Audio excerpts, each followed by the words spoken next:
Continental Europe is baking from an early summer heat wave that is expected to last through the weekend. Government authorities are warning about health risks.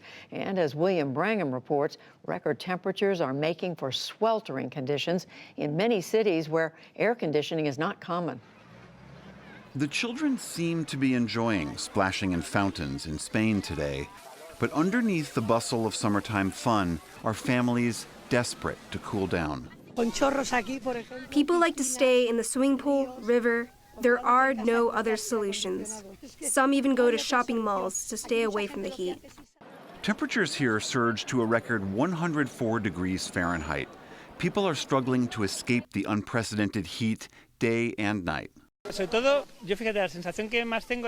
The most annoying thing is not being able to rest. You can't sleep well at nights because you'd always feel hot and wake up.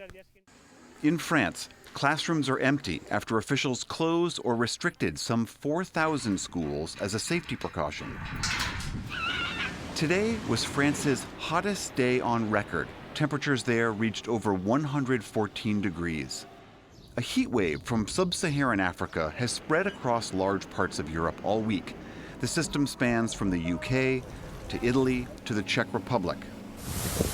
In Berlin, police deployed water cannons to salvage dying grass and trees. In Catalonia, firefighters struggled to control a wildfire under scorching temperatures. Tonight, Paris was baking as the U.S. women's soccer team defeated France at the World Cup.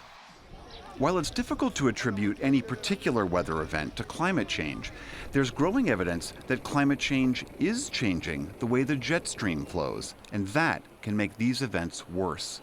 Michael Mann is an atmospheric scientist at Penn State University. This extreme heat is due to the fact that we're seeing these really large wiggles in the jet stream. The jet stream's slowing down, so these high and low pressure systems get stuck in place. And where you get one of these high pressure systems stuck in place, like we saw last year in California, you get extreme heat, extreme drought, and wildfire for days or even weeks on end. We're seeing the same thing happen this summer, and in particular right now in Europe. These unprecedented temperatures this early in the summer are a direct threat to human life. Spanish authorities say the heat has already contributed to at least 2 deaths. Experts warn that toll is likely to increase. If temperatures increase today, the rates of mortality will start to increase tomorrow. So if a heat wave lasts for 3 or 4 days, you will see an accumulated impact of the increase in mortality for 3 or 4 days after it's gone. Many Europeans know that risk all too well. In 2003, as many as 70,000 people died across the continent due to what were then record-breaking temperatures. But those deadly records were broken again this week. And experts warn this heat wave could be evidence of a move into uncharted waters.